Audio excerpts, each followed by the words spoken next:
بسم اللہ الرحمن الرحیم، السلام علیکم۔ مختلف سٹوریز آج کے پرائم کا حصہ ہوں گی۔ ذرا عالمی منظرنامے سے آغاز کر لیتے ہیں یہ سمجھنے جاننے کے لیے کہ امریکہ ایران معاملات کس سمت میں آگے بڑھ رہے ہیں۔ ایران میں اس وقت کیا ماحول ہے جہاں پر آپ کہہ سکتے ہیں کہ ایران کی ریسنٹ ہسٹری کا سب سے بڑا اجتماع ہونے والا ہے اگلے کچھ گھنٹوں میں، یعنی کہ ان کے جو شہید رہبر معظم جناب سید علی خامنہ صاحب کے جنازے کے اجتماعات۔ آپ یاد رکھیے کہ آیت اللہ خمینی کا جو جنازہ ہوا تھا وہ اس میں محتاط اندازوں کے مطابق ملینز افراد تھے۔ ایرانین ایسٹیمیٹس کے مطابق 1 کروڑ کے قریب افراد نے شرکت کی تھی، اور ظاہر ہے وہ تو ایک عام حالات میں، یعنی کہ ایک طبعی موت ظاہر ان کی ہوئی تھی۔ یہاں تو ایک مخصوص ماحول ہوتا ہے، ایکسپیکٹ کیا جا رہا ہے کہ بہت زیادہ کراؤڈ ہوگا، بلکہ grains book of world record میں جنازے کا تذکرہ ہے۔ کسی بھی ملک کی آبادی کے تناسب کی ایک جنازے میں شرکت کے حوالے سے، یعنی کہ تقریباً پورے ایران کا 17%، یہ ایک بہت بڑی بات ہے۔ ظاہر کوئی ملک ہوتا ہے اور ایران جیسا بڑا ملک ہو جس کے طول و عرض میں لوگ پھیلے ہوئے ہوں، تو وہ پورے ایران کا تقریباً 17% سے 20% اس جنازے میں شریک ہوا تھا۔ تو اس اعتبار سے اس نے grains book of world record میں جگہ بنائی کہ ایک ملک کی آبادی کے پرسنٹیج کے طور پہ اتنے لوگ، اتنی بڑی تعداد کسی بھی ملک کی ایک جگہ پہ اکٹھی نہیں ہوئی کسی جنازے پہ۔ تو بہرحال اور دوحہ میں ڈیولپمنٹس چل رہی ہیں۔ ڈونلڈ ٹرمپ اور جے ڈی وینس کے بیانات کا خلاصہ یہ ہے کہ معاملات بہت اچھے سے آگے بڑھ رہے ہیں، لیکن اگر ضرورت پڑی تو نہیں چھوڑیں گے۔ وہ ان کے بیانات کا خلاصہ یہ ہے۔ ایران کے بیانات کا خلاصہ یہ ہے کہ ہم بالکل بھی ڈیسپریٹ نہیں ہیں، ہم بالکل اپنے کمٹمنٹس پورے کریں گے اگر دوسری سائڈ کمٹمنٹ پوری کرے، امریکہ اسرائیل کو روکے۔ اور العربیہ نے یہ رپورٹ کیا ہے کہ کم از کم $3 بلین تو ایران کو دینے پر اتفاق ہو گیا ان کے منجمد اثاثوں میں سے۔ تو ہم ذرا ان تمام تر چیزوں سے آغاز کرتے ہیں۔ آئی ایم سو گریٹفل کہ اعزاز چودھری صاحب فارمر ایمبیسڈر ہیں، انہوں نے پاکستان کو ریپرزینٹ کیا ہے یونائٹڈ اسٹیٹس آف امریکہ میں، ہمارے ساتھ ہیں۔ I am so grateful. International relations کے ایکسپرٹ ہیں جناب احمد حسن العربی صاحب، آئی ایم سو گریٹفل۔ ہم کوشش کریں گے کہ تہران میں جو ہمارے کورسپونڈنٹ ہیں رضوی صاحب، ان کو بھی وہ بھی ہیں، بلکہ جوائن کر لیا انہوں نے بھی ہمیں، تو میں ان کا بھی بہت شکر گزار ہوں، تینوں کا بہت شکریہ۔ بلکہ اگر ہمیں سن پا رہے ہیں ہمارے کورسپونڈنٹ، میں چاہتا ہوں ذرا پہلے تہران کے اندر ایک لیٹسٹ اپڈیٹ لے لیں اور پھر بات کریں۔ حضور السلام علیکم، آپ سن پا رہے ہیں مجھے؟ جی حسن صاحب، آپ کو میری آواز آ رہی ہے؟ جی میری آواز آ رہی ہے آپ کو؟ جی میں آپ کو سن پا رہا ہوں، بالکل ٹھیک۔ اچھا سرکار، ذرا پہلے بتائیے گا کہ اس وقت ذرا تہران میں کیا صورتحال ہے، اور ہمیں اندازہ ہے کہ وہ سیکیورٹی کنسرن اور کافی چیزوں کی وجہ سے ہر چیز ایک دم بہت زیادہ ڈسکلوز نہیں کی گئی، لیکن اب تک کی دستیاب معلومات کے مطابق کیا لگتا ہے کہ اگلے کچھ دنوں کا منظرنامہ وہاں پہ کیا ہوگا ایران میں یہ جو پروگرامز ہونے اس حوالے سے؟ جی ابھی جو ہے نا وہ جمعے والے دن سے جو انٹرنیشنل مہمان تھے ان کا بھی پروگرام شروع ہو رہا ہے، کیونکہ پرسوں سے، کل رات کو اور پرسوں سے انٹرنیشنل مہمان پہنچ رہے ہیں، اور اس کے لیے انہوں نے جو ڈومیسٹک ایئرپورٹ ہے میرا باز، فقط اس کو جو ہے وہ کھولا ہوا ہے، باقی تمام ڈومیسٹک فلائٹیں تہران کی وہ بند ہیں، صرف مہمانوں کے لیے کھلی ہیں جو انٹرنیشنل مہمان۔ اور پہلے انہوں نے یہ اعلان کیا تھا کہ ہم 6 جولائی بروز سوموار کو جو ہے وہ نماز جنازہ کروائیں گے، لیکن آدھا گھنٹہ پہلے اعلان انہوں نے کیا کہ ابھی ہم اتوار والے دن صبح 6 بجے جنازہ کروائیں گے، ٹھیک ہے۔ اور 5 جولائی کو صبح 6 بجے تہران میں، صبح 6 بجے۔ جی پہلے انہوں نے 6 جولائی کا کہا تھا، لیکن ابھی آدھا گھنٹہ پہلے اعلان کیا کہ صبح 6 بجے نماز جنازہ اسی مسلح امام خمینی کمپلیکس ہے اس کے اندر ہوگی، لہٰذا لوگ جو ہیں وہ اس کے مطابق ادھر پہنچے۔ یہ آگے کے بھی شیڈول میں کوئی تبدیلی ہے؟ بیکاز اولن تو یہ تھا نا کہ اگر میں غلط ہوں تو ٹھیک کیجیے گا مجھے، کہ 4، 5، 6 کو تہران میں ہونا تھا اجتماع، پھر 7 کو قم میں جہاں بی بی معصومہ قم کا روزہ اقدس ہے، اور پھر 8 تاریخ کو عراق میں، اور پھر 9 تاریخ کو مشہد میں تدفین تھی۔ اس پورے شیڈول میں کوئی تبدیلی آئی ہے؟ شیڈول نہیں، شیڈول وہی ہے، صرف نماز جنازہ پہلے انہوں نے 6 کو کہا تھا، ابھی 5 کو کر دیا ہے۔ ٹھیک ہے، صحیح۔ اور ابھی تک ہمیں سربراہان مملکت کون آنے ہیں، کیا اس حوالے سے کوئی زیادہ معلومات نہیں ڈسکلوز کی ہوئی آفیشلی؟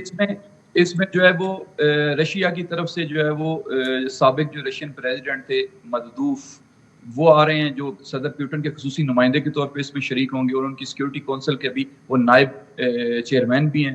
اسی طرح آذربائیجان، ترکمانستان، ترکی، پاکستان، اور اس کے علاوہ جارجیا کے جو سربراہ ہیں وہ بھی انہوں نے کنفرم کیا، یہ سارے کے سارے پہنچ رہے ہیں۔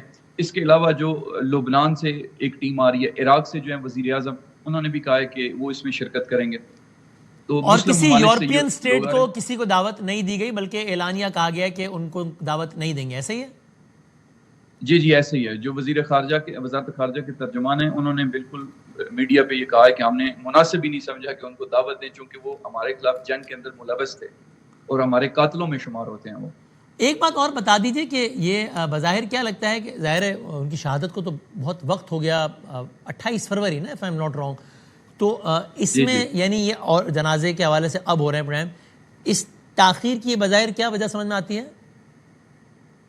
اس کی ایک وجہ جو ہے وہ ایران یہ چاہتا تھا چونکہ جنازہ جو ایک اتنی بڑی شخصیت کا ایک سیاسی اجتماع بھی ہوتا ہے کہ جس کی وجہ سے وہ پوری دنیا کو شو کریں کہ اس رہبر کے ساتھ محبت کرنے والے لوگ کتنے تھے اور عالمی سطح پہ اس جنازے کو جو ہے وہ کوریج ملے اور ایران کی جو مقبولیت اور محبوبیت ہے اس رہبر کی وہ پوری دنیا کے سامنے آئے. تو ایک وجہ جو ہے وہ یہ بھی ہے اور دوسری وجہ جو ہے وہ خود سیکیورٹی کے حوالے سے بھی تھا. ظاہر حالت جنگ کے اندر جو ہے وہ جنازے کا جو ایونٹ ہے اس کو منعقد کرنا خود ایران کے لیے بھی مشکل تھا کیونکہ ایران کے اندر جو انٹرنل فتنے اور جو شدت واقعات اس حوالے سے بھی یہ ایرانی نہیں چاہتے تھے کہ جنازے کا رکھیں اور لوگ شہروں سے تہران کے اندر آ جائیں, شہر خالی ہو جائیں, تو اس وقت جو ہے وہ شہروں کے اندر مختلف جو ہے وہ پرتشدد مظاہروں کا زیادہ امکان تھا. ٹھیک, مناسبلی ہمارے ساتھ رہے گا. اعجاز صاحب بہت شکریہ وقت دینے کا. ظاہر تہران میں ہم ایکسپیکٹ کر رہے ہیں ایران بھر میں بڑی موبلائزیشن ہونی اگلے کچھ گھنٹوں میں. مجھے لگتا ہے کہ تمام تر جو پاکستانی تو ظاہر ہے لیکن انٹرنیشنل میڈیا کا بھی رخ بہت زیادہ ہوگا تہران, قم, مشہد, کربلا, نجف کی سڑکوں پر, اور وہاں بہت بڑے بڑے کراؤڈز دیکھیں گے جس کی ظاہر خاص ریلیونس بھی ہوگی اس موجودہ منظرنامے پر. اگر آپ اس میں بھی چاہیں تو دو جملے کہیے گا اور بتائیے گا کہ یہ میرا اسپیسیفک سوال آپ سے یہ بھی ہے کہ یہ جو بیانات آتے ہیں اسرائیل کا, او جی تیسری بار بھی حملہ کر سکتے ہیں, ٹرمپ کا او جی ضرورت پڑی تو چھوڑیں گے نہیں, صفحہ ہستی سے بھی مٹا سکتے ہیں, جے ڈی وینس کا کہ او جی نہیں مانے تو, اس کو پھر ابھی ہم مطلب ٹھیک ہے اب کیا سفارتی حوالے سے جب بات کرتے ہیں تو مشکل ہوتی ہے الفاظ کے چناؤ میں, لیکن اس کو بڑھا کی سمجھیں ڈومیسٹک کنزمپشن یہ ایسا ہی ہے. بظاہر we have all the reasons to believe کہ انشاءاللہ معاملات اس نہج پر تو نہیں جائیں گے کہ دوبارہ ایک پوری جنگ ہی کھل جائے. یہ آپ کا یہ ماننا ہے اعجاز صاحب؟ جی پہلے تو شہادت کے حوالے سے ایران میں تو آپ کو پتہ ہے کہ جو فلسفہ ہے شہادت کا اس کو تو عروج پر پہنچا دیا گیا ہے. اور پھر آپ کو پتہ ہے کہ حضرت امام حسین کی جو شہادت تھی وہ بذات خود ایک مشعل راہ ہے بہت سارے دنیا کے لیے, لیکن ایران میں بالخصوص میں نے دیکھا ہے کہ اس کو بڑے اہتمام سے اس کو ایک قسم کا سیلیبریٹ کر لیتے ہیں. اور وہ علامہ اقبال کا شعر مجھے یاد آ رہا ہے کہ شہادت ہے مطلوب و مقصود مومن, نہ مال غنیمت نہ کشور کشائی. تو وہاں پہ واقعی اس معاملے میں مجھے لگا کہ, اور اب اسی وجہ سے آپ دیکھیں گے کہ اس میں واقعی بہت لوگ آئیں گے اور ایرانی ڈرتے نہیں ہیں شہادت کے معاملے میں, اور جو میں سمجھتا ہوں کہ مومن ہونے کی ایک قسم کی نشانی بھی ہے. تو ہماری ہمدردیاں ہیں اس قوم کے ساتھ اس لحاظ سے کہ انہوں نے یہ جنگ خود شروع نہیں کی تھی, جنگ کے وہ وکٹم تھے. لیکن ایٹ دی سیم ٹائم اب جب کہ امریکہ اور ایران دونوں جنگ بند کر چکے ہیں اور مزید کرنا چاہتے ہیں, اور اسرائیل کوشش کر رہا ہے کہ اس کو جنگ کو کسی طریقے سے دوبارہ شروع کر دیا جائے, تو میں سمجھتا ہوں کہ دونوں طرف سے تھوڑا ریسٹرینٹ چاہیے.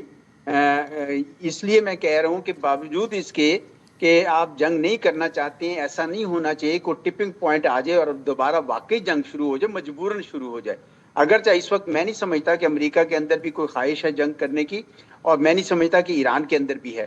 لیکن اگر پوزیشن بہت ہارڈ ہو جائیں, جس طرح امریکہ کی لیبنان میں اگر ہارڈ ہو جاتی ہے, اور یا ایران جو ہے وہ اسٹریٹ آف ہرمز پہ بہت زیادہ سخت پوزیشن اپنی کر لیتا ہے, تو میں سمجھتا ہوں کہ اس میں کچھ مسائل ہو سکتے ہیں. اسی لیے میرا جیسے لوگوں کا تجزیہ تو یہی تھا کہ ایران کو اس وقت بڑے انعام کی طرف جانا چاہیے. بڑا انعام یہ ہے کہ امریکہ اور اسرائیل کے درمیان اس وقت ایک دراڑ پڑی ہوئی ہے, اس کو آپ گہرا کیجئے. دوسرا بڑا انعام یہ ہے کہ خلیجی ریاستیں آپ اسرائیل کے ساتھ نہیں جڑ رہی بلکہ وہ آپ کے ساتھ کوئی پرامن بقائے باہمی کرنا چاہتی ہیں, تو یہ بہت بڑے انعام ہیں. ایسے میں اگر اسٹریٹ آف ہرمز کھلی رہے تو کھلی رہنے دیجئے. اس وقت اس کے اندر کوئی میرے خیال میں ہنگامہ آرائی نہیں کرنی چاہیے. رائٹ, ٹھیک ہے. احمد صاحب یہ میں ہرمز سے متعلق ہی سوال کرنا چاہ رہا تھا, اور اتفاقاً اعجاز صاحب نے وہیں پہ بات چھوڑی ہے. تو آپ کو کیا لگتا ہے کہ اس کا بالآخر مستقبل کیا ہوگا؟ ابھی ظاہر ہے اس وقت خلاصتاً تو یہی ہے نا کہ ایران نے ایک پوزیشن یہ لی ہوئی ہے کہ بالکل امکان ہے کہ یہاں سے گزرنے والے جو جہاز ہیں ان کو ٹیکس کیا جائے. امریکہ کی پوزیشن یہ کہ یہ تو سوال ہی پیدا نہیں ہوتا, یہ تو ہو ہی نہیں سکتا اور ہم ہونے نہیں دیں گے. اور عمان جو ظاہر ہے ایران کے ساتھ ایک اس میں ٹیریٹری شیئر کرتا ہے, اس کے بیانات کا خلاصہ مجھے یوں لگا کہ جیسے وہ ایک ہوتا ہے نا خیرت کا نام جنو رکھ دیا, جنو کا خیرت. وہ یہ تو کہہ رہے ہیں کہ نہیں یہاں سے گزرنے میں پیسہ تو نہیں لے سکتے, لیکن اگر سروس چارجز ہو جائے تو دیکھیں نا تو یوں, مطلب وہ ذرا اس طرح کی پوزیشن ہے. یہ کیا ہوگا آپ کے خیال میں ہرمز کا؟ جی بہت شکریہ وسیم بھائی. اس میں دیکھیں دو تین چیزیں ہیں. جو ہارموز ہے اس کو آئسولیشن میں ہم نہیں دیکھ سکتے, ہم اس کو صرف امریکہ اور ایران کانفلکٹ کے لحاظ سے بھی نہیں دیکھ سکتے. سی لائنز آف کمیونیکیشن یا یونائٹڈ نیشن کا جو سیز کے متعلق ہے, اس کے جو ٹریڈ راؤٹس ہیں ان کے متعلق جو لا ہے یہ اس میں انگرینڈ ہے. پھر اس کے ساتھ ساتھ جو چیز آپ جو لا یا جو پریسیڈنٹ اسٹیٹ آف ہارموز میں سیٹ کریں گے وہ پھر آپ کو باقی بھی اس طرح کی اسٹیٹس کے اندر سیٹ کرنی پڑے گی. ملاکا ہے, ہارنز آف افریقہ, اس طرح کے ڈفرینٹ جگہوں کے اوپر آپ کو وہ سیٹ کرنی پڑیں گی. سو ابھی آئی تھنک جو ریٹرک سامنے آ رہا ہے اس میں میکسیملسٹک پوزیشنز ہیں, مجھے نہیں لگتا ریالٹی کے قریب ہیں. ایران از ویری سینسٹیو کہ اپنی اکانومی کو لے کے, فائنانس کو لے کے جب سے جنگ شروع ہوئی ہے اس پہ ایرانیئنس بہت زیادہ سینسٹیو ہیں. آپ کو یاد ہوگا جب پاکستان میں جب مذاکرات کروائے تھے, جب پہلی دفعہ ان کو ہم نے میڈیشن کروائی اور وہ سارا کچھ شروع کیا, تو اس وقت بھی جب ایرانین ڈیلیگیشن آیا تھا تو اس میں اکانومسٹ باقاعدہ طور پہ ایکسپرٹس لے کے آئے تھے. اور پھر اس کے بعد سوئٹزرلینڈ میں بھی آئے ہوئے تھے, وہاں کے سینٹرل بینک کے نمائندے, آئل سیکٹر کے سارے آئے ہوئے تھے, اکانومیز کے اہم لوگ. سو وہ ان کے لیے بڑی سینسٹیو, کیونکہ آبویسلی سینکشنز ان کی رہی ہیں اور وہ سارا معاملہ اکانومی کا, اور نقصان بھی انہیں اس جنگ سے بہت زیادہ فائنینشلی بھی ہوا ہے. سو اس حساب سے وہ بڑے سینسٹیو ہے اپنی اکانومی کو لے کے اور اس کے اوپر وہ شائع آف نہیں کر رہے. لیکن ابھی جب نیگوسیشنز آگے بڑھیں گی تو دیکھیں جب نیوکلیئر کا معاملہ ہے, آپ کی restructuring of the middle eastern security apparatus کی بات ہے, امریکہ ایران کے ریلیشنز کو دوبارہ سے ایک نظر سے دیکھنے کی بات ہے, پورے خطے کے جو اندر سیکورٹی کی چیزیں ہیں ان کو دوبارہ دیکھنے کی بات. اس کے ساتھ ساتھ اسٹیٹ آف ہارموز کے اوپر بھی ابھی بہت لمبا پروسیس ہے, اس کے اوپر بہت یہ فیزز کے اندر آگے جائے گی. لیکن کچھ ایسا ریولوشنری چینج اسٹیٹ آف ہارموز اس کے سٹرکچر یا جو ٹول کلیکشن ہے اس کے اوپر میرا نہیں خیال کہ آئے گا. ہاں تھوڑا بہت ریلیف جو ہے وہ ایران کی طرف آئے گا, لیکن کچھ فنڈامنٹل چیزیں جو ہے اس میں اگر کسی کو ایسا لگتا ہے کہ چینج ہوں تو وہ بہت مشکل. انٹرسٹنگ. بالکل.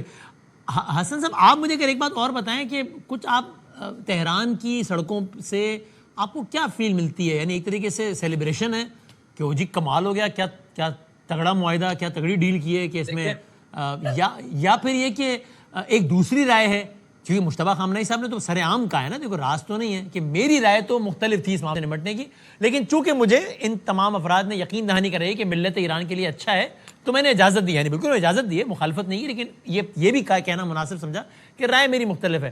تو کیا سڑکوں پر یہ سینٹیمنٹ زیادہ ہے کہ بھائی کیوں ڈیل کر لی, آگے بڑھنا چاہیے تھا, لڑنا چاہیے تھا, یعنی بہت اچھا فتو کامرانی ہوئی ہے؟ کیا کچھ اندازہ ہے کچھ؟ دیکھیں جو سپریم لیڈر صاحب نے اپنے تحریری بیان میں بتایا تھا کہ میں راضی نہیں تھا, لیکن ٹیم جو ہے انہوں نے مجھے یہ کہا کہ ہم جو آپ کے مطالبات ہیں اس پہ امریکہ کو لے آئیں گے. تو اس کے حوالے سے پبلک اندر اوپینین موجود ہے, تو یہی ہے کہ میکسیمم جو چیزیں سپریم لیڈر کی طرف سے, خصوصاً وہ جو 10 شرائط جب ٹیم جو ہے وہ اسلام آباد کے اندر آئی تھی, اس میں سپریم لیڈر نے اپنی ساری شرطیں ان کو بتائی کہ اس کے اندر رہ کے آپ نے اس طرح کے اندر آپ نے کام کرنا ہے. جب وہ واپس آئے تو اس کے اوپر جو ہے وہ اعتراض کیا گیا کہ نہیں, وہ ساری چیزیں اس طرح نہیں ہوئی ہیں. لیکن مذاکراتی ٹیم نے پھر بھی کہا کہ ہم اسی طرف بڑھ رہے ہیں, آپ تھوڑا سا جو ہے وہ لوگوں کو انہوں نے آ کے وضاحت دی میڈیا کے اوپر. ابھی جو ہے وہ صدر پزشکیان نے آج تقریباً 1 گھنٹہ پہلے یہ بیان میں کہا ہے کہ اگر سپریم لیڈر ہمیں یہ کہتے مذاکرات نہیں کرنے تو ہم نے نہیں کرنے تھے. صحیح. اور ڈاکٹر حداد عادل جو پارلیمنٹ کے سابق اسپیکر ہیں, انہوں نے بھی گزشتہ روز اپنے انٹرویو میں یہ کہا ہے کہ سپریم لیڈر کا جو وہ بیان تھا اس کو غلط رنگ دینے کی کوشش کی گئی ہے کہ گویا مثلا سیکورٹی کونسل یا مذاکراتی نے اس کو بائی پاس کر کے جو ہے وہ اس طرح نہیں ہے, بلکہ سپریم لیڈر نے ایک ریڈ لائن کھینچی. اس کے اندر رہتے رہتے آپ نے یہ کام کرنا ہے, اور سپریم جو کمیٹی ہے مذاکراتی وہ اسی کے اندر رہ کے کر رہی ہے. اور گزشتہ روز جو چیف مذاکراتی کمیٹی کے ہیں باقر کالیباف, انہوں نے بھی اپنے انٹرویو کے اندر اس طرف اشارہ کیا ہے کہ ہم نے جو ریڈ لائنز میں بتائی گئی تھی ہم نے اس کے اندر رہ کے کیا. لہٰذا جو یہ بیان کیا جاتا ہے کہ ایک اختلاف موجود ہے مذاکراتی کمیٹی یا صدر پزشکیان اور سپریم لیڈر کے درمیان, ایسی کوئی بات نہیں ہے. لیکن لوگوں کے اندر ظاہراً جو انقلابی طبقہ موجود ہے ان کے اندر ایک غم و غصہ ایسا موجود ہے اپنے رہبر شہید کا, باقی افراد کا. تو اس حوالے سے ظاہراً عوام کی طرف سے جو ڈیمانڈ ہے وہ میکسیمم مطالبات جو ہیں وہ اسی کے اوپر ابھی بھی موجود ہیں. بالکل ٹھیک, بالکل ٹھیک. اعجاز صاحب ہیں ہمارے ساتھ یا میں؟ اچھا احمد صاحب یہ آپ نے اکانومی کے حوالے سے بات کی کہ they are very sensitive about their economy, I think rightly so and they are not shy about it, and again I think rightly so. ایسے میں یہ خبر آنا $6 بلین تو بہت ڈسکس ہوا, ٹھیک ہے, اس کا we do not have any official word about it right now. ابھی العربیہ کی خبر آنا تھوڑی دیر پہلے کہ $3 بلین کے حوالے سے ہے کہ وہ, یعنی یہ تو اگین بہت ساری وجوہات ہیں ماننے کے لیے کہ چیزیں اس سامنے بڑھ تو رہی ہیں, چاہے کوئی آفیشیل ورڈ ہو یا نہ ہو, آئل سینکشنز کے حوالے سے بھی, منجمد اثاثوں کے حوالے سے بھی. تو یہ تو یعنی کہ ان اے سرٹن کانٹیکسٹ تو Iran would be thankful to America, جس طرح in a certain context we are thankful to Modi کہ ہم کہتے تھے کہ ہمارے پاس یہ سب کچھ ہے لیکن ہم جنگ پسند قوم نہیں ہیں, ہمیں نہ آزماؤ گے, چھیڑو گے تو پھر ہم بتائیں گے. وہ اس نے چھیڑا, پھر دیکھ لیا کیا ہوتا ہے.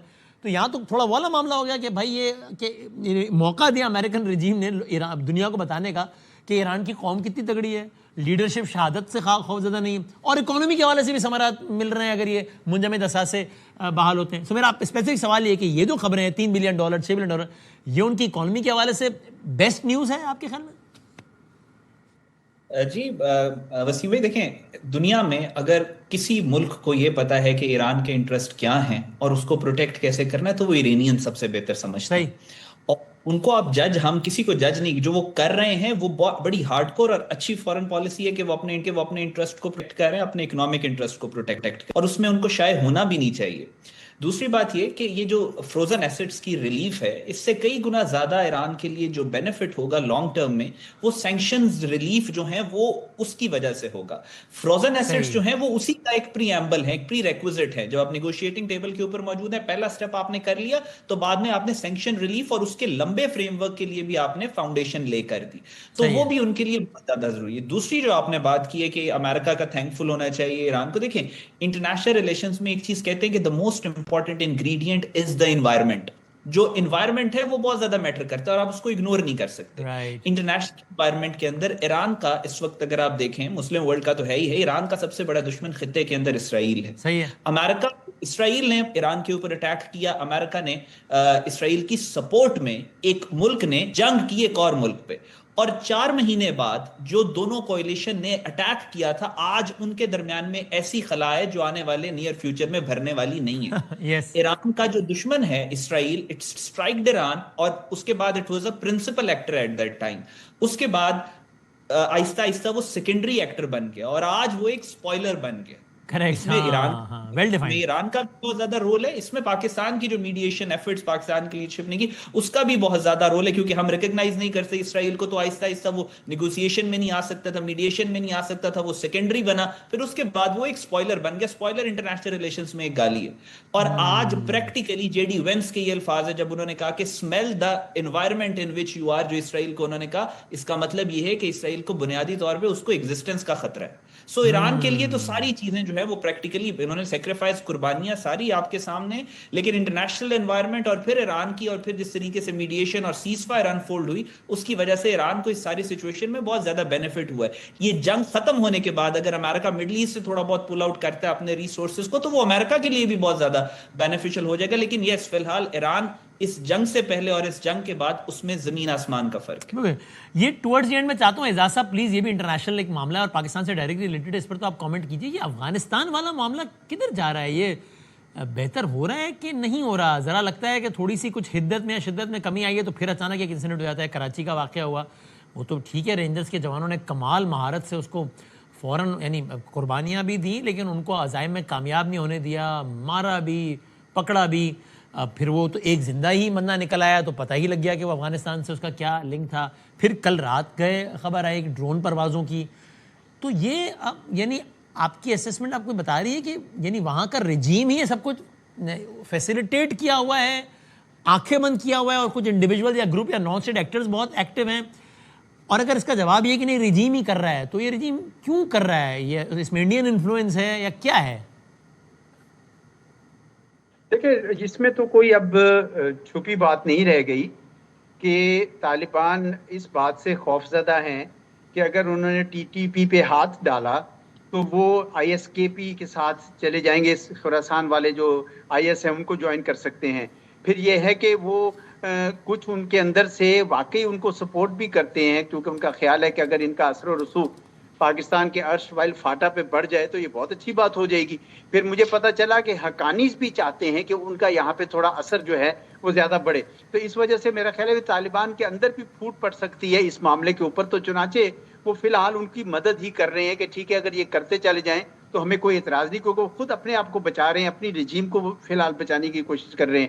لیکن پاکستان کو پتہ چل گیا ہے کہ ان کے اپنے اختیار میں نہیں ہے, اب یہ کر ہی نہیں سکتے, یعنی اگر کرنا بھی چاہیں تو یہ شاید نہیں کر رہے ہیں. اس وجہ سے پاکستان کو اپنے بارڈر کو بڑا محفوظ کرنا پڑے گا. مجھے پتہ ہے کہ بہت سارے ہمارے دوست آرٹیکلز لکھ رہے ہیں کہ جناب ٹریڈ بھی شروع کریں, یہ بھی کریں, وہ بھی کریں, لیکن حقیقت یہی ہے کہ جب تک آپ اپنے بارڈر کو محفوظ نہیں کر پائیں گے یہ آپ کے ہاں دہشت گردی کے معاملات جو ہیں وہ رکیں گے نہیں. اس لیے پاکستان کو اس وقت ایک ایسا اتحاد چاہیے اس معاملے میں. ٹھیک ہے ڈپلومیسی کے چینلز کھلے رکھیں, ان کے ساتھ بات چیت رکھیں, لیکن میرا خیال ہے کہ پاکستان کو اس وقت جو ہے وہ ایک بڑا ہی فرم سٹانس اس کے اوپر لینا پڑے گا, کیونکہ طالبان رکنے والے نہیں, کم از کم مجھے تو رکتے ہوئے نظر نہیں آ رہے. احمد صاحب یہ فائنل ورڈ پلیز آپ کا بھی اس پہ چاہیے کہ یہ کیا یہ معاملہ کدھر جائے گا پاکستان افغانستان والا؟ جی آئی تھنک افغانستان کے اندر چیزیں کافی سمپل ہیں. افغان طالبان کے یہ جو 15 سے 20 لوگ اوپر بیٹھے ہوئے ہیں, یہ پورا ایک, چاہے ISIS کی بات کریں, چاہے TTP کے جتنے کمانڈرز ہیں, جو ISIS KP کے جتنے لوگ ہیں, وہ سارے TTP کے لوکل کمانڈرز رہے ہیں. ان کے اوپر جب پریشر پڑا انہوں نے IS بنا لی, نام چینج کرتے ہیں, مرسنریز ہیں, ادھر سے پیسے لیے, یہ وہاں پہ ڈیپوٹیشن کے اوپر ایک دوسرے کی آرگنائزیشنز میں جاتے ہیں. تو ہیڈ آف سنیک جو ہے وہ سیم ہے. دہشت گرد گلوبل کنسنسس ہے اس بات پہ کہ دہشت گردی کا نہ کوئی مذہب ہے نہ کوئی ریلیجن ہے, اور اس کے خلاف گلوبل کنسنسس ہی ہونا چاہیے. سو یہ چاہے ISIS سے دہشت گردی پاکستان میں کریں, چاہے TTP سے کریں, فتنۃ خوارج سے کریں, یا فتنۃ الہندوستان سے کریں, افغانستان ایکسپورٹ کر رہا ہے دہشت گردی پاکستان پہ, اور اس کو واچ آؤٹ کر رہے ہیں, اس کو پروٹیکٹ کر رہی ہے افغان طالبان کی جو رجیم ہے. اب چاہے وہ انویلنگ ہے چاہے وہ انیبل ہے, دونوں صورتوں میں انٹرنیشنل لا سیم طریقے سے انویلنگ انیبل ڈاکٹرن کے تھرو ان کو دیکھتا ہے, اور پاکستان کے پاس رائٹ موجود ہے کہ پاکستان ان کو اسٹرائک کرے. ان کے ساتھ ڈنڈے کی زبان سے بات کرنا ہی از دا سولوشن. ہاں نیگوسیشن پیس کے لیے پاکستان ہمیشہ تیار ہے, لیکن جتنا زیادہ گراؤنڈ کے اوپر کاؤنٹر سینچری آپریشنز ہوں گے اتنا زیادہ چانسز ہیں کہ افغان طالبان کے اندر سینس پریویل کرے گی, اور الٹیمیٹلی انہوں نے خود روکنا ہے. نہیں روکیں گے تو پاکستان کے پاس تو آرٹیکل 51 کے تحت یونائٹڈ نیشن کا جو رائٹ آف سیلف ڈیفنس ہے پورا اختیار موجود ہے کہ پاکستان کاؤنٹر سینچری آپریشن کرے. پاکستان کے پاس نہ صرف اختیار ہے, انٹرنیشنل لا پاکستان کو پش کرتا ہے کہ ذمہ داری ہے کہ آپ دہشت گردوں کا جہاں پہ بھی موجود ہیں جا کے ان کو ٹارگٹ کرے. سو آئی تھنک یہ دونوں پوزیشنز اس وقت جو ہیں ان کو ساتھ لے کے چلنا پڑے گا, اور پاکستان کا جو سٹینس ہے جتنا ہارڈ ہوگا اتنا زیادہ ہمارے لیے آگے جا کے افغانستان کو ڈیل کرنے میں آسانی ہوگی. Right, interesting, thank you so very much Hasan Sahab, بہت شکریہ.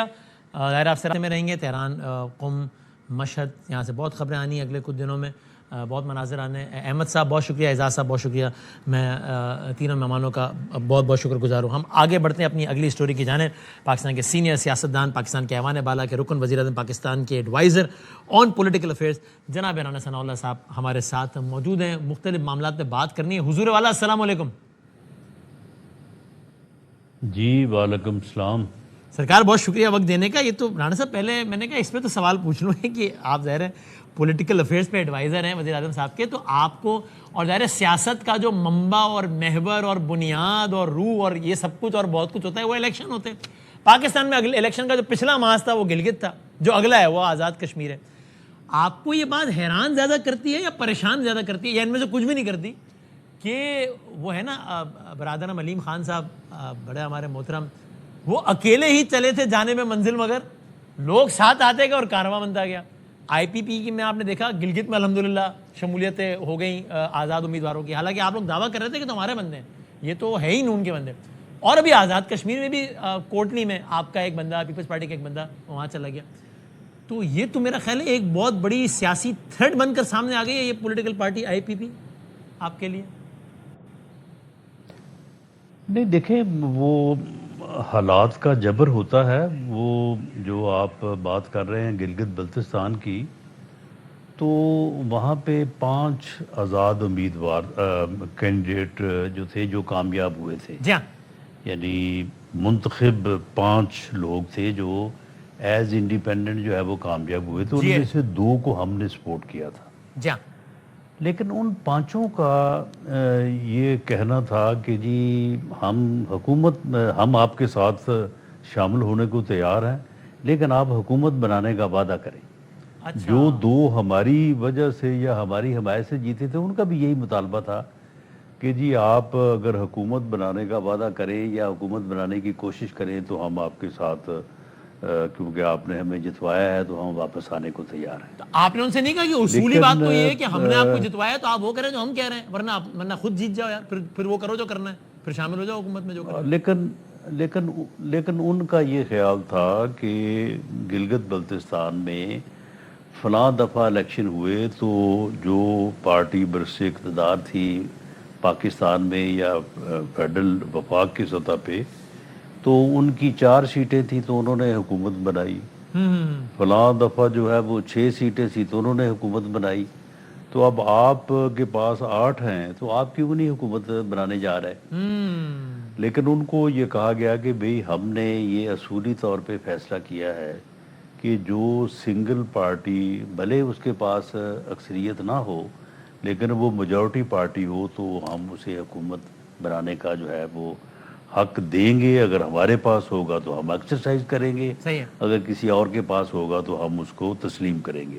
تو وہ کیونکہ پیپلز پارٹی کی ہم سے 1 یا 2 سیٹیں زیادہ ہیں تو لہٰذا پیپلز پارٹی کو جو ہے وہ PMLN کی لیڈرشپ نے حکومت بنانے کے لیے کہا ہے. تو پھر انہوں نے جو ہے وہ حکومت میں حصہ لینے کے لیے اپنا ایک گروپ بنایا اور وہ گروپ بنا کے جو ہے وہ پھر IPP میں شامل ہو گئے. پھر انہوں نے پیپلز پارٹی کے ساتھ مذاکرات کیے اور اپنا حصہ حکومت میں وصول کیا. اور اب جب حکومت فارم ہوگی تو آپ دیکھیں گے کہ ان کو وہ حصہ جو ہے وہ حکومت میں ان کو ملے گا جو کہ ہمارے پاس اگر وہ بیٹھے رہتے تو شاید ان کو وہ نہ مل سکتا. اور وہ حصہ بقدر جسہ ہے میرا خیال ہے اس سے بھی بہت زیادہ ہی الحمدللہ, اللہ اور برکت دے. اچھا یہ تو گلگت میں تو ہو گیا نا, میرا خیال ہے کہ ان میں سے جو ہے وہ کوئی 3-4 جو ہے وہ منسٹر بن جائیں گے, باقی 1-2 جو ہے وہ کسی اور جگہ ایڈجسٹ ہو جائیں گے. تو ماشاءاللہ پوری 100% پارٹی اقتدار میں آ جائے گی نا, نہیں ہر بندہ اقتدار میں نہیں بلکہ کابینہ میں آ جائے گا. تو 100% وہ اسی طریقے سے آ سکتے تھے. اچھا صحیح. اگر وہ ہمارے ساتھ شامل ہوتے یا براہ راست پیپلز پارٹی میں شامل ہوتے تو پھر وہ 100% ان کو حصہ نہیں مل سکتا تھا. 100% حصہ لینے کا یہی طریقہ تھا, وہ انہوں نے اپنایا. تو آپ کو اس کے اوپر کوئی حیرانگی یا پریشانی نہیں ہونی چاہیے. ٹھیک ہے. اچھا کشمیر میں, لیکن کشمیر میں تو ابھی الیکشن ہوئے بھی نہیں, ابھی سے ہی چل پڑے ہیں لوگ IPP کی جانب, اس کی کیا وجہ ہے؟ اس کی وجہ یہ ہے کہ دیکھیں ہر حلقے میں جی جی 1 سے زیادہ امیدوار ہوتے ہیں. ٹھیک. اور وہ سبھی الیکشن لڑنے کی پوزیشن پہ ہوتے ہیں. یعنی ایک کو آپ ٹکٹ جاری کرتے ہیں لیکن ایسا نہیں ہے کہ وہاں پہ جو باقی 2 لوگ اس کوشش میں ہوتے ہیں وہ الیکشن نہیں لڑ سکتے. وہ بھی اتنے ہی 19-20 کے فرق کے ساتھ الیکشن لڑنے کی پوزیشن میں ہوتے ہیں. تو ان میں سے بعض جو ہے وہ جب وہ فیصلہ کر بیٹھے ہوتے ہیں کہ ہم نے الیکشن لڑنا ہی لڑنا ہے تو وہ اگر پھر ٹکٹ ہم سے نہیں ملا یا پیپلز پارٹی سے نہیں ملا یا کسی اور جماعت سے جہاں سے بھی انہوں نے کوشش کی نہیں ملا تو ان کے لیے پھر IPP جو ہے وہ حاضر ہے, تو وہ IPP میں شامل ہو گئے. صحیح. اچھا یہ آپ نے جواب بھی ہم نے دیکھا, اور جو جس معنی خیز مسکراہٹ کے ساتھ آپ نے جواب دیا وہ بھی ہم نے دیکھا, تو یہ اچھا زبردست ہو گیا ہے, تو بہترین. اب یہ رانا صاحب, لیکن آپ کشمیر میں مولانا صاحب اور پیپلز پارٹی کا اتحاد ہو گیا, اس چیز نے بھی آپ کو تھوڑا حیران کیا ہے یا نہیں؟ یعنی آپ نے نہ پیپلز پارٹی کے ساتھ اتحاد کرنا مناسب سمجھا نہ مولانا صاحب کے ساتھ؟ نہیں, پیپلز پارٹی کے ساتھ وہاں پہ اتحاد جو ہے وہ پیپلز پارٹی کا بھی یہی فیصلہ تھا اور ہمارا بھی یہی فیصلہ تھا گلگت بلتستان سے متعلق بھی اور یہاں سے بھی کہ الیکشن جو ہے وہ ہم اپنا جو ہے وہ کنٹیسٹ کریں گے. باقی وہاں پہ ہماری بھی جو ہے وہ وہاں پہ مختلف جماعتوں سے جو ہے وہ بات چل رہی ہے. ایک سے ہم نے کی بھی ہے لیکن وہ ابھی اناؤنس جو ہے وہ شاید 5 تاریخ کے یا 3 تاریخ جب کینڈیڈیٹ فائنل ہو جائیں گے تو اس کے بعد ہو, تو اس کی وجہ سے شاید مولانا صاحب سے کے ساتھ جو ہے وہ ہمارا اتحاد جو ہے وہ پھر ممکن نہیں تھا. تو مولانا نے اگر پیپلز پارٹی سے اتحاد کیا ہے تو ٹھیک ہے, یہ ان کا حق ہے, وہ انہوں نے درست کیا ہے اپنے حساب سے، لیکن ہمارے لیے جو ہے وہ دوسری طرف زیادہ ہمیں جو ہے وہ بہتری نظر آ رہی تھی۔ سو دیکھیے گلگت میں تو یہ تاریخ میں پہلی مرتبہ ہوا کہ جس پارٹی کا وزیر اعظم ہے اس کا وزیر اعلیٰ نہیں ہے، ورنہ ہمیشہ ایسے ہوتا ہے آپ نہیں لے سکے لیکن اقتدار وہاں پہ۔ آزاد کشمیر کے بارے میں آپ کتنے پر امید ہیں کہ آپ وہاں پہ اپنی گورنمنٹ لا پائیں گے؟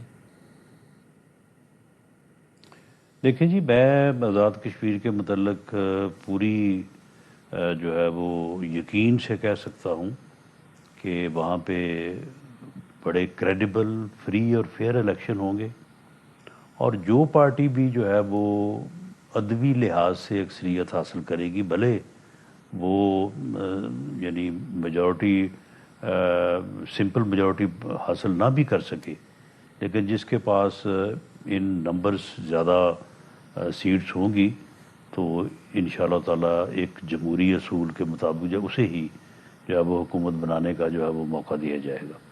جوائنٹ ایکشن کمیٹی کو قدم قرار دینے کے حوالے سے آپ کی رائے مختلف ہے؟ بلاول بھٹو زرداری صاحب سے ہماری بات ہوئی تھی، ہم نے ان کا انٹرویو کیا تھا کچھ دنوں پہلے، تو انہوں نے کہا کہ اس طرز کے فیصلوں کو بطور پارلیمان ہوں تو زیادہ اچھا ہے، اور انہوں نے کچھ اس طرح کی باتیں کی۔ آپ ان کی رائے سے متفق ہیں یا نہیں؟ جی، میں ان کی رائے سے متفق نہیں ہوں، اوکے۔ اور میں سمجھتا ہوں کہ شاید ان کو ان حقائق کا یا ایکشن کمیٹی جو ہے ان کی ان سرگرمیوں کے متعلق جو ہے وہ پوری طرح سے علم نہیں ہے جو وہ کرتے رہے ہیں۔ اگر ان کو علم ہو تو وہ بالکل جو ہے وہ اس فیصلے کی مخالفت نہ کریں بلکہ اس فیصلے کو انڈورس کریں۔ ایکشن کمیٹی جو ہے اس نے جو رویہ اپنایا اور جن کارروائیوں میں وہ ملوث تھی، جس قسم کا انہوں نے یہ ایکٹ کیا، آپ مجھے بتائیں کہ کبھی اس طرح سے ہوا ہے جو انہوں نے، یعنی اب دیکھیں نا، لوگ بات نہیں کرتے، لوگ دوسری باتوں کو، وہ جی ایک فوڈ کا جو ہے نا وہ ٹرک تھا جی، اس میں جو ہے وہ آٹا تھا، اس کو روک دیا، وہ جی فلاں چیز کو روک دیا، حالانکہ یہ سارا پراپیگنڈا غلط ہے۔ معاملہ یہ ہے کہ کبھی آج تک کبھی ایسا ہوا ہے کہ جو ہے وہ لا انفورسنگ ایجنسیز کے لوگوں کو جو ہے وہ اتنی تعداد میں، جو پہلے دن جو ہے وہ تقریباً 7 لوگوں کو جو ہے وہ شہید کیا گیا، ایک سب انسپیکٹر کا جس کی رہائش وہ جو راولہ کوٹ کا رہائشی تھا، اس کی ڈیڈ باڈی کی جو ہے وہ جس طرح سے بے حرمتی اور لنچنگ کی گئی، کبھی اس طرح کا بھی کبھی آپ نے جو ہے وہ رویہ دیکھا ہے؟ تو اس کے بعد اور پھر دوسری جو ان کی جو ہے وہ کارروائیاں رہی ہیں، تو اس کے بعد یہ فیصلہ جو ہے یہ بالکل درست فیصلہ ہے، اور بر وقت فیصلہ ہے۔ ٹاکنگ اباؤٹ پاکستان تحریک انصاف، آپ نے پچھلے پروگرام میں ہمارے کہا تھا کہ چونکہ اس کے اگلے دن انہوں نے اعلان کیا تھا کہ ہم 10,000 بندہ لائیں گے کل، آپ نے کہا تھا 10,000 بندہ نہ لا سکے تو پھر بیٹھے ہمارے ساتھ، پھر ہم دیکھتے ہیں۔ 10,000 بندہ تو وہ نہیں لا سکے، ظاہر ہے وہ خود مانتے ہیں کہ 10,000 بندہ تو ہم نہیں لا سکے، تو اس کے بعد کوئی رابطہ ہوا پی ٹی آئی سے؟ اور اگر یہ بھی بتا سکیں کہ یہ بات آپ اس کی تصدیق کرتے ہیں کہ پی ٹی آئی کو یہ آفر کی گئی تھی کہ ہم ایک بہن کی، نورین صاحبہ کی ملاقات ہم کروا دیں گے خان صاحب سے؟ نہیں، میرا خیال ہے یہ بات درست نہیں ہے۔ اچھا۔ اور جو ان کی اس بارے میں جو ہے وہ اب یہ ڈینائی کر رہے ہیں، لیکن ان کا رابطہ جیل حکام سے بھی ہوتا رہا ہے، اور انہوں نے متعدد بار ان کو کہا ہے کہ آپ نے جن شرائط کے اوپر آپ نے اتفاق کیا ہوا ہے، آپ اس کے مطابق جو ہے یہ ملاقات کا معاملہ جو ہے نا اس کو جو ہے نا وہ آگے لے کے چلے، لیکن یہ خود ہی جو ہے وہ اس چیز کو ایک پولیٹیکل نیریٹو کے طور پہ جو ہے نا یہ آگے لے کے چلنا چاہتے ہیں۔ اب یہ جو ہاسپٹل میں جو ان کو لایا گیا اور وہاں پہ جو ان کا مطالبہ تھا کہ جی ہماری فیملی سے یا پارٹی سے لوگوں کو موجود رکھا جائے، اس بارے میں بھی ان کو آفر کی گئی، لیکن انکار کہ جی نہیں فلاں نہیں جائے گا، فلاں جائے گا۔ تو تو ان چیزوں میں جو ہے وہ سچائی نہیں ہے. ورنہ گورنمنٹ نے آفر کی جو تھی کہ موقف ہاسپٹل جو میں ہے ہم وہ فلاں پیش کو کیا ملوا جا دیتے ہیں، رہا لیکن ہے. انہوں نے کہا نہیں یہ ایکس نہیں ملے گا، وائی اور زیڈ بھی ملیں گے. اس طرح ہوا معاملہ. جی اس طرح کی بات ہوئی تھی. ویسے کل ان کے سیکرٹری اطلاعات نے ہمیں خود کنفرم کیا، وقاص صاحب نے، کہ بیرسٹر سیف صاحب سے ان کی بات ہوئی ہے اور سیف صاحب نے انہیں بتایا ہے کہ بشرا بی بی نے ان کو پیغام بھجوایا ہے کہ خان صاحب آپ سے ملنا چاہتے ہیں، یعنی کہ سیف صاحب سے. تو سیف صاحب سے ملاقات کو تو فیسیلیٹیٹ کر دیں گے نا، وہ تو باہر آ کے بیان بھی نہیں دیں گے. وہ تو الحمدللہ ہر جگہ ان کا اچھے تعلقات ہیں نا سیف صاحب، خان صاحب سے بھی، آپ سے بھی، اداروں سے، سب سے. جی سیف صاحب نے جو اس سے پہلے ملاقاتیں کی ہیں، ہاں ان ملاقاتوں کے بعد مجھے تو یاد نہیں ہے کہ انہوں نے باہر آگے کوئی اس قسم کا بیانیہ بنایا ہو. جی نہیں بنایا. جس قسم کے بیانیے بنائے جانے کی پاداش میں یہ ملاقاتیں جو ہیں وہ بند ہوئی ہیں. تو ان کو اجازت ہو سکتی ہے، لیکن میرا خیال ہے کہ انہیں بھی عدالت کے ذریعے ہی جو ہے وہ اجازت لینی پڑے گی. او اچھا اچھا اچھا. بلکہ خادم آپ کو، آپ مجھ سے زیادہ، میری کیا حیثیت کہ میں آپ کو بتاؤں، لیکن خادم آپ کو ذمہ داری سے عرض کر رہا ہے کہ نہ صرف یہ کہ سیف صاحب نے ایسا کوئی بیانیہ نہیں بنایا، بلکہ اگر سیف صاحب کو کبھی کہا بھی گیا ہو کہ آپ نے باہر جا کے یہ بولنا ہے یہ بولنا ہے، تو بھی سیف صاحب نے ذرا معاملہ ہلکا رکھا ہے اور نہیں بولا ہے کہ یار ابھی یہ بھی ہوا ہے. تو آخر میں بتا دیں، برادرم فیصل واؤڈا صاحب نے آپ کو یہ برادرانہ مشورہ دیا ہے کہ میری وزارت کی باتیں چھوڑیں کہ مجھے وزارت چاہیے، اور وہ اپنی وزارت کی فکر کریں. اس کو آپ مشورہ سمجھ رہے ہیں، دھمکی سمجھ رہے ہیں یا کیا؟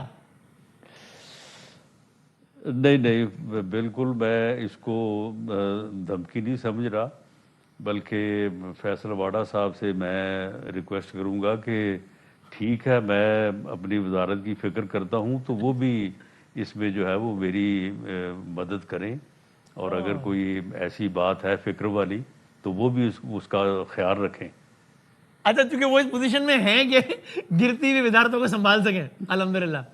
جی بالکل وہ بڑی یعنی وہ اپنے لیے تو آدمی نہیں کر سکتا نا، دوسروں کے لیے وہ بڑا فائدہ کر سکتے ہیں، تو اس لیے وہ ویسے بھی میرا اس بات کا خیال رکھیں گے.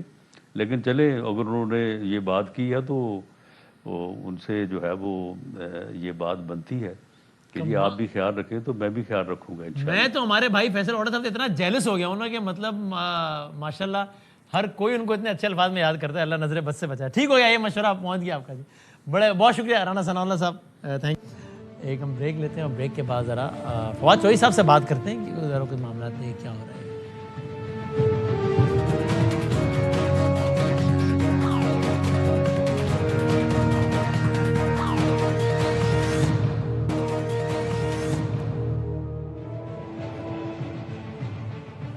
جناب علی خوش آمدید کہتے ہیں آپ کے بعد پھر. سینئر سیاستدان اور ہمارے ہر دل عزیز جناب فواد چوہی صاحب ہمارے ساتھ ہیں اور ان سے ہم نے کچھ بڑی اہم باتیں کرنی ہے. فواد صاحب پہلے تو بتائیں، ابھی رانا صاحب سے بیرسٹر سیف کے حوالے سے بات ہو رہی تھی، سیف صاحب کے حوالے سے. کل پی ٹی آئی کے سیکرٹری انفارمیشن نے کنفرم کیا کہ ان کی سیف صاحب سے بات ہوئی ہے اور سیف صاحب نے خود انہیں کنفرم کیا ہے کہ بالکل وایا بشرا بی بی یہ پیغام آیا ہے. بشرا بی بی کی فیملی نے سیف صاحب کو یہ پیغام پہنچایا ہے کہ خان صاحب آپ سے ملنا چاہتے ہیں. سو مینی تھاٹ کہ اب سیف صاحب کی تو ہو جائے گی ملاقات، because every one is sure about Saif صاحب کے. یہ نہیں کہ سیف صاحب باہر آ کے نہیں فائرنگ کر دیں گے، سیف صاحب نہیں بیان دے دیں گے، سیف صاحب نہیں ٹویٹ کر دیں گے. ان کا ٹریک ریکارڈ گواہ اس بات کا. اور جب بشرا بی بی کی فیملی خود کہہ رہی ہے کہ بھائی خان صاحب نے ملنا ہے سیف سے، تو ملوا ہی دیا جائے گا. ایز وی اسپیک سیف صاحب کی کوئی ملاقات نہیں ہوئی خان صاحب سے. یہ کیوں نہیں ہو سکی؟ نہیں ہو نہیں سکی ایکچولی. کل بھی جو فیملی کی ملاقات ہوئی اس کے بعد پھر اپنا سیف کو کہا، ریکویسٹ کی اپنا فیملی نے کہ آپ ملاقات کریں. تو اس میں یہ پرابلم، سچی بات تو یہ ہے کہ اس وقت جو کے پی کی انٹرنل پالیٹکس ہے وہ ایک بڑا جو ہے اس کا پرابلم ہے. میں آپ کو تھوڑا سا بیک گراؤنڈ ویسے بتانا چاہتا ہوں کہ آپ کو یاد ہوگا، آپ نے پروگرام بھی کیا تھا، ہم لوگ این ڈی سی کے پلیٹ فارم جو ہم نے بنایا، جی سب سے اچانک پہلے آپ تو لوگ ہم اتنا رانا متحرک ثناء ہوئے کہ پتہ نہیں شاہ محمود قریشی صاحب سے ملنا، پرائم منسٹر سے ملاقات شیڈیول ہے. ہمیں لگا پتہ نہیں کیا، لیکن معذرت کے ساتھ وہ بھی کچھ نظر نہیں آیا. آپ کی کاوشیں بھی پتہ نہیں کدھر گئی، کیا ہوا. ہاں وہ اس طرح ہوا کہ ہم رانا ثناء اللہ صاحب سے ملے، اس کے بعد ہم ایاز صادق صاحب سے ملے. ہم نے ان سے عرض یہ کی کہ دیکھیے مسئلہ یہ ہے کہ آپ پی ٹی آئی میں بات کس سے کریں گے. یہ جو سارے لوگ ہیں، اچک زئی صاحب ہیں یا اپنے ناصر عباس ہیں، سلمان راجہ ہیں، گوہر صاحب ہیں، یہ لوگ یہ عمران خان کو نہیں جانتے، نہ عمران خان ان کو جانتے ہیں. آپ مہربانی کریے کہ جو کوٹ لکھپت کے لوگ ہیں، یاسمین راشد ہیں، محمود الرشید ہیں، یہ اپنے ہمارے اعجاز چودھری صاحب ہیں، ان لوگوں کو اگر آپ تھوڑا ریلیف دے دیں تو اس کا فائدہ یہ ہوگا کہ آپ کو دوسری طرف بٹھانے میں کوئی لوگ ملیں گے جن سے آپ بات جو ہے وہ آپ آگے بڑھا سکیں گے. صحیح ہے. انہوں نے ہم سے ایگری کیا اور انہوں نے کہا نہیں آپ کا پوائنٹ ٹھیک ہے، لیکن unfortunately for what ever reasons یہ کنونس نہیں کر سکے اپنے باقی جو پارٹنرز ہیں ان کو کہ وہ ان کو جو ہے وہ ریلیف ملے. اس کے بعد ظاہر ہے کہ یہ ایک ہمیں تو سمجھ ہی نہیں آ رہی ابھی کہ یہ اس کو کرائیں. اگر حکومت کی کوئی بات چیت ہونی ہے تو ہونی کس سے ہے؟ پی ٹی آئی میں تو کوئی ایسا بندہ ہی نہیں بچا. پھر اس کے بعد کیا ہوا کہ وہ درمیان میں چینجز آئیں اور سہیل آفریدی ورسز علی امین گنڈا پورے کتنا وہاں پہ مسئلہ بنا ہوا ہے. اب وہاں پہ آپ کے سامنے ہے کہ فیصل کریم کنڈی، مولانا فضل الرحمان، یہ سہیل آفریدی صاحب کے ساتھ جڑے ہوئے ہیں بالکل اپنی ڈی آئی خان پالیٹکس کی وجہ سے.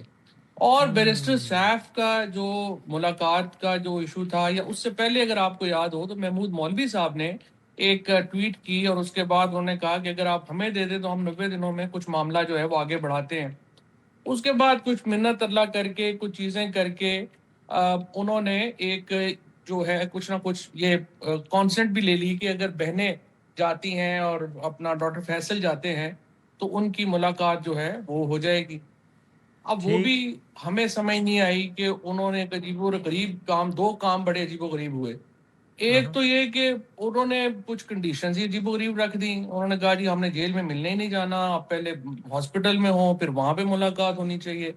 اور اس کے بعد جو پی ٹی آئی آفیشل ہے اس نے جو اسٹیبلشمنٹ کی لیڈرشپ ہے اس کے خلاف بالکل عین اس وقت میں کہ جب کوئی ملاقات کی امید تھی کہ وہ بہنوں سے بھی ہو جاتی ہے اور سیف سے بھی ہو جاتی ہے، انہوں نے باقاعدہ ایک پرسنلائزڈ کیمپین دوبارہ لانچ کر دی جس کی ہمیں تو کوئی سمجھ ہی نہیں آئی کہ یہ کیوں ہوا ہے اور کیا ہوا ہے.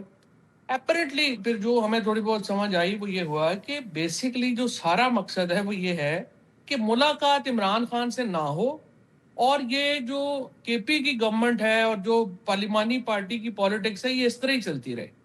اب یہ دیکھیں نا عمران خان کو اب ڈوئل چیلنج کا سامنا آ گیا، اور اسی لیے خان صاحب سے پٹ کے اس وقت رہ گئے کہ آپ جو کر رہے ہیں یہ بالکل ہم غلط کر رہے ہیں، اور جب تک آپ سپیس کریٹ کریں اور اس طرح سے آپ ہمیں ڈائریکٹ فائٹ میں نہیں جاتے. وہ بھی اس وقت بھی ان کو غلط، جو یہاں پہ جیلوں میں جاتے تھے وہ کہتے تھے کروڑوں بندہ باہر کھڑا ہے کوئی مسئلہ ہی نہیں ہے وہ ہے. اچھا اب اس میں پھر ہو کے یہ ہوا کہ آپ خان صاحب کو ایک چیلنج تو یہ ہے کہ حکومت اور جو باقی حکمران ہیں وہ سمجھتے ہیں کہ ہم کمفرٹیبل ہیں، ہم جیل میں ہیں، کوئی کمیونیکیشن نہیں، اللہ اللہ خیر صلی اللہ ختم کریں. اور جو دوسری بڑا چیلنج ہے وہ پی ٹی آئی کے اندر سے اب اتنا بڑا چیلنج ہے کہ وہ ہی نہیں چاہتے کہ کوئی میٹنگ ہو. تو سب لوگ جو ہیں وہ اپنی اپنی پالیٹکس کر رہے ہیں، وہ چاہتے ہیں عمران خان جو ہیں وہ آئی نہ باہر، فیصلے سارے. بہنیں کیوں نہیں چاہیں گی کہ میٹنگ ہو؟ ان کا تو بھائی جیل میں ہے. نہیں وہ چاہتی ہوں گی، آئی ایم ویری شیور کہ پالیٹکس کریں، لیکن ان کا جو پرابلم ہے نا وہ چاہتے ہیں کہ ہم چھلانگ لگا کے 5ویں منزل پہ پہنچ جائیں. دیکھیں یہ نہیں ہو سکتا، آپ کو زینے چڑھنے پڑتے ہیں. اگر آپ میٹنگ کر لیں اس کے بعد آپ جو ہے وہ تھوڑا لگے گا کہ آپ نے چیزیں بہتر کرنی ہے نا. اب آپ اتنی ایک اگر پرسنلائز کیمپین لانچ کر دیں گے، دیکھیں ریئیکشن ہر بندے نے اپنی مرضی کا دینا ہوتا ہے. ایک 4 سال کے بچے کا بھی موقع ہے، مائک ٹائسن کا بھی موقع ہے. اب جو آپ اگر اس طرح سے پرسنلائز کیمپینز کریں گے تو وہ تو آگے تو پھر مائک ٹائسن بیٹھا ہوا ہے. آپ جب تک یہ ہم صورتحال کو نہیں سمجھیں گے اور پی ٹی آئی میں اسپیشلی ان کی فیملی یہ چیز نہیں انڈرسٹینڈ کرے گی کہ دیکھیں آپ یا تو دیکھیں نا بڑی سیدھی بات ہے، ایک دن آپ انقلاب لاتے ہیں، دوسرے دن آپ سارے جو ہیں گاڑیاں مانگنا شروع ہو جاتے ہیں حکومت سے. یہ تو نہیں ہو سکتا. آپ دیکھیں آپ نے جو ہے وہ لیڈر آف اپوزیشن بنائے، ان کا سب سے بڑا مقصد یہ تھا کہ مجھے گاڑی مل جائے. یہ یا تو دیکھیں اگر آپ نے انقلاب لانا ہے پھر آپ نظام میں نہیں رہ سکتے، پھر تو آپ کو نظام سے باہر آنا پڑے گا. آپ ایک دن انقلاب لاتے ہیں، دوسرے دن آپ نے 50 وزیر بنا دینے ہیں، ان کو گاڑیاں دینی ہیں، یہ کرنا ہے. تو کوئی it's a huge confusion within P T I ranks کہ انہوں نے کرنا کیا ہے. یہ اور کون جو آئیڈیاز ہیں نہیں چاہتا کہ خان صاحب سے ملاقات ہو تاکہ کے پی کے کا نظام ایسے ہی چلتا رہے؟ یہ کے پی کے گورنمنٹ کے عہدیداران نہیں چاہتے کہ ہمارا سسٹم چلتا رہے اور خان صاحب سے ملاقات ہوگی تو یہ نہ ہو خان صاحب بولیں کہ یار اڑا دو، ریزائن کرو، یہ کرو وہ کرو، اس لیے بس ٹھیک ہے اب ہماری بھی جان چھوٹے رہے، سسٹم چلتا رہے. یہ is that what you are seeing? ٹھیک ہے. دیکھیں نا بیرسٹر سیف کا کیا مطلب ہے ملنے کا؟ بیرسٹر سیف کے ملنے کا مطلب ہے کہ گنڈا پور گروپ تگڑا ہو گیا. حالانکہ میری جو کنورسیشن ہوئی ہے سیف سے بڑی ڈیٹیل، اور میں نے ان سے بات کی ہے، اور ان کا اپنا بھی یہی ہے کہ یہ کوئی موقع نہیں ہے کہ کے پی کی پالیٹکس میں ڈسکس کروں. لیکن اگر آپ لیٹ سے دوسرے کیمپ میں ہیں تو آپ کی انڈرسٹینڈنگ یہ ہے کہ اگر یہ ملے گا تو یہ تو ہمیں لے دے جائے گا. تو پرابلم جو ہے وہ is now actually frankly is a complex issue. Saif صاحب واز ریڈی ٹو میٹ، یعنی ایسا نہیں ہے کہ انہوں نے کہا کہ پہلے بہنوں کو ملوا دو پھر میں ملوں گا، ایسا کچھ تو نہیں تھا؟ نہیں، سیف نے تو ظاہر ہے کوئی پی ٹی آئی میں اس پوزیشن میں نہیں ہے کہ وہ کنڈیشنز رکھ سکے. وہ تو ان کی مہربانی ہے، وہ ملا دیں. کیونکہ دیکھیں نا، ایک انالیسز ہر بندے نے کرنا ہے اپنا، اور فیصلہ کرنے والوں نے فیصلہ کرنا ہے اپنے پوائنٹ آف ویو سے. میرے آپ کے پوائنٹ آف ویو سے تو نہیں کرنا نا. میں ہوں، آپ ہے، ہو سکتا ہے ہم سمجھتے ہوں گے بٹ چیز ضروری ہے کہ آپ نے اتنی کامیابیاں باہر حاصل کی ہیں، آپ اندر بھی پالیٹکس کو نارمل کریں، چیزیں بہتر ہوں. سوائے کوئرین کے کوئی اور اسٹریٹجی نہیں ہے. چاہے بلوچستان ہو یا کشمیر ہو یا کے پی ہو یا پنجاب ہو، ہر جگہ سوائے ہم کوئرین کے کوئی اور ہمیں پالیٹکس نظر نہیں آتی. which probably is your and my analysis. Correct. But جو ڈیسیژن میکرز ہیں ان کا انالیسس یہ ہے کہ جناب ہم نے تو کمال کر دیا، یہ الیکشن بھی ٹھیک ٹھاک ہو گئے ہیں، ہر جگہ پہ الیکشن بھی ہم مرضی سے ہو رہے ہیں، بندہ بھی کوئی نہیں ہے، باہر بندے بھی نہیں نکل رہے، یہ ہم نے پالیٹکس بھی ختم کر دی ہے. وہ تو اپنے انالیسس سوچے گا نا، جس بندے نے بھی سوچنا ہے. تو اس لیے آپ نے دیکھیں اپنے لیے اسپیس کریٹ کرنی ہے، اور اسپیس کریٹ اس طرح نہیں ہو سکتی کہ ایک طرف جو ہے اچھا پھر میں نے کل ایک دو بڑے سینئر جو پی ٹی آئی کے سینئر موسٹ جو دو لوگ ہیں، دو تین لوگ، ان سے میں نے بات کی. میں نے کہا جی آپ یہ پی ٹی آئی آفیشل نے تماشا لگایا ہوا ہے؟ انہوں نے کہا کہ ہمارے تو یہ کنٹرول میں ہی نہیں. اچھا وہ اب ہمارے سے بھی زیادہ ان کے خلاف باتیں کرتے ہیں. لیکن میں یہ کہتا ہوں کہ دیکھیں یہ تو کافی نہیں ہے. اگر آپ سمجھتے ہیں کہ آپ کے کنٹرول میں نہیں ہے تو پھر آپ اپنا ایک بیان جاری کریں اور ان سے مکمل لا تعلقی کریں اور کہیں جی ہمارا اکاؤنٹ یہ نہیں ہوگا، ہم اپنے اکاؤنٹ سے یہ ہمارا اکاؤنٹ آئندہ سے یہ ہوگا. اب یہ I mean it's a ridiculous idea جس کے اوپر وہ جا رہے ہیں کہ ہم میٹھا میٹھا ہپ اور کڑوا کڑوا تھو. And with this existing scenario you think PTI is going nowhere؟ پھر یہ کوئی، چونکہ میں یہ سوال اس لیے پوچھ رہا ہوں کہ پھر ہر کچھ دن بعد یا ہر کچھ مہینوں بعد ایک فضا اٹھتی ہے، او جی بات ہو رہی ہے، او جی کچھ طے پا رہا ہے، او جی ریلیف مل رہا ہے، بعد میں پتہ لگتا ہے کچھ بھی نہیں تھا اور اس سے زیادہ تگڑا ایکشن ہوتا ہے. تو یہ اب کی بار بھی ایسا ہی ہے؟ اور اگر یہ with this strategy PTI is going nowhere you think؟ دیکھیں یہ جو پی ٹی آئی کی اس وقت کی یہ جو لیڈرشپ ہے نا، اس کے ساتھ تو زیرو چانس ہے کوئی ہوگا. اب دوسری طرف دیکھیں ہم بار بار یہی منت اللہ کر رہے ہیں، اپنی کوشش یہی ہے کہ آپ کوٹ لکھپت کے لوگوں کو کوئی ریلیز ملے تاکہ وہ فیس ہیں. لیکن آپ کے سامنے ہے، آپ دیکھ رہے ہیں شاہ محمود قریشی کی اس پارٹی کی ڈیسیژن میکنگ میں کیا حیثیت ہے، اب ان کی یاسمین راشد کی، محمود الرشید کی، اعجاز چودھری کی کیا حیثیت ہے. ایکچولی ان میں اور ہم میں کوئی فرق ہی نہیں ہے. وہ 3 سال سے جیل میں بیٹھے ہوئے ہیں، اور ہم جو ہیں وہ ہم تو ویسے ہی غدار ہیں ماشاءاللہ. تو ہم لوگ سارے جو ہیں ہمیں جو ہے ہم تو چلو کٹے لائن ہو گئے. بھائی جو جیلوں میں ہیں ان سے تو پوچھ لو وہ کیا چاہتے ہیں، کیا بات کرنا چاہتے ہیں. So now we are in a fix actually کہ آپ ایک مطلب، اور سچی بات یہ ہے پاکستان جو ہے وہ ایک it's a look before the storm. Pakistan میں بالکل حالات اچھے نہیں ہیں. I know we are not going any where.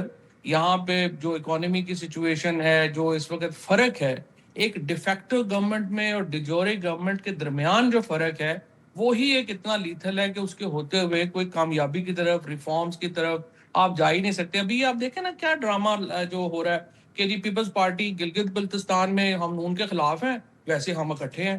ادھر جو ہے جی وہ ویسے ہم خلاف ہیں، وہ ویسے ہم اکٹھے ہیں. تو یہ مولانا صاحب بھی وفاق میں پیپلز پارٹی کے خلاف ہیں لیکن آزاد کشمیر میں ساتھ ہیں، یعنی آزاد کشمیر میں ساتھ. بیسکلی دیکھیں پرابلم اس وقت یہ ہو رہی ہے کہ یا تو ایک سسٹم انوینٹ کر لیں جس میں الیکشن نہ ہو. ابھی پرابلم یہ ہے کہ آپ کہہ رہے ہیں کہ الیکشن بھی ہم نے کرانے ہیں لیکن ہم نے سیاست بھی نہیں ہونے دینی. آدھا تیتر اور آدھا بٹر نہیں. فواد صاحب یہ کیا every one is in a fix reason نہیں؟ ابھی آپ نے قریشی صاحب کی بات کی نا، بھائی اگر کچھ رستہ نکالنا ہے تو انہی نظام کے لوگوں سے، چاہے وہ اسٹیبلشمنٹ کے لوگ ہوں یا سرکار کے لوگ ہوں، ان سے بات کر کے نکالنا ہے نا. اب ہوتا یہ ہے یہاں تو ہاتھ ملانے کی تصویر آتی ہے تو گالی پڑتی ہے کہ تم غدار ہو، تم قاتلوں سے ہاتھ ملا رہے ہو، شرم نہیں آتی. قریشی صاحب کی ایک تصویر سالوں سے جیل میں ہے، ایک تصویر آتی ہے تو اور کوئی نہیں, اپنی پارٹی کے لوگ کہتے ہیں دیکھو یہ عیاشی کر رہا ہے جیل میں, یہ ڈیل کر کے بیٹھا ہے, ایک مقدمے بریت ہوتی ہے, او یہ اس کا مطلب یہ سیٹ ہے, حالانکہ سالوں جیل میں پڑا ہے. ایسے میں کیسے کوئی آگے بڑھے گا؟ ہر لیڈر کہتا ہے آف دا ریکارڈ, آپ کو بھی کہتا ہوں, ہمیں بھی کہتا ہے کہ یار ڈر لگتا ہے ہمیں کہ بھائی ذرا سا ہم بات کریں گے تو یہ رستہ نکلے گا, بات کرنے کے لیے شروع کرتے ہیں گالی پڑنا شروع ہو جاتی ہے, ایسے میں کیسے رستہ نکلے گا؟ تو دیکھیں پھر اتنے خوف میں تو پالیٹکس نہیں ہو سکتی نا. پرابلم یہ آ رہا ہے کہ جو پی ٹی آئی کی جو لیڈرشپ ہے وہ ایگزیکٹلی جس طرح آپ نے کہا کہ ان کا پرائیویٹ ویو بالکل وہی ہے جو آپ کہہ رہے ہیں, لیکن سوال یہ ہے کہ اگر آپ اپنے پرائیویٹ ویو کو پبلک ویو بنا ہی نہیں سکتے اور آپ کی اتنی اوقات ہی نہیں ہے, کیونکہ دیکھیں نا انفارچونیٹلی جو لیڈرشپ کے اوپر تو ایک بزدار ماڈل ہی امپوز ہوا ہے نا. خان صاحب نے ایک جس طرح سے ہم نے پنجاب میں کے پی میں ایسے وزرائے اعلیٰ لگائے کہ ہم ڈائریکٹلی چلائیں گے, تو ایگزیکٹ اس ماڈل کے اوپر پی ٹی آئی کی لیڈرشپ بنا دی ہے. اب موجودہ پی ٹی آئی کی لیڈرشپ تو اس پوزیشن میں ہی نہیں ہے نا کہ وہ خان صاحب کی کوئی مدد کر سکے, اور جو گورنمنٹ ہے اس کا پرابلم یہ ہے کہ وہ اس وقت اسٹیبلشمنٹ اور پی ٹی آئی جو ہیں ان کو سارا جو ہے وہ لیڈ ہو رہے ہیں, اور نون لیگ اور پیپلز پارٹی کی موج لگی ہوئی ہے. مجھے آپ بتائیے نا, نہ یہ الیکٹ ہوئے ہیں, نہ ان کی کوئی 17 بجٹ دے چکے ہیں شہباز شریف صاحب, 12 ایز اے چیف منسٹر اور 5 جو ہے وہ ایز اے پرائم منسٹر. اب اس سے زیادہ موقع مجھے بتائیں ایک شخص کو زندگی میں کیا مل سکتا ہے؟ اور they are such a huge failure. بجلی یہاں پہ نہیں ان سے قابو آ رہی, ان سے جو ہے اکانومی ان سے قابو نہیں آ رہی, وی این کوئی ہے نہیں. آپ نے خود ہی اے آر وائی کے اوپر آپ نے دیکھا ہوگا جو ہمارے منسٹرز ہیں, اورنگزیب صاحب, علی پرویز صاحب, احسن اقبال صاحب کی ذرا بجٹ سے پہلے سپیچز دیکھیں, وہ خود ہی تنقید کر رہے ہیں کہ جناب یہ دیکھیں یہ پالیسی. تو بھئی یہ تنقید اگر وسیم بدامی اور میں نے ہم نے نہیں کرنی اور آپ نے خود ہی کرنی ہے تو پھر ہم نے کیا کرنا ہے؟ نہ کوئی ویژن ہے نہ کچھ ہے, بس چلے آ رہے ہیں اللہ اللہ خیر صلی اللہ. صرف عمران خان کی وجہ سے جو سارا سسٹم ہے وہ جکڑا ہوا ہے, اور انفارچونیٹلی پی ٹی آئی کو یہ عقل نہیں آ رہی کہ ہم نے اسٹیبلشمنٹ سے اپنا ٹمپریچر نیچے لانا ہے تو ہماری جگہ بنے گی, ورنہ نہیں بنے گی. ورنہ وہ کل آپ کی پیپلز پارٹی اور نون لیگ کی موجیں لگی رہیں گی. تھینک یو سر, بہت شکریہ فواد چوئس, بیک گراؤنڈ دے رہے تھے بہت ساری چیزوں کا جو کہ تبصرے, تجزیے اور اس سے زیادہ خبروں پر مبنی تھا. بہت شکریہ. زندگی صحت رہی تو کل ہوتی ہے بات انشاءاللہ. اللہ حافظ.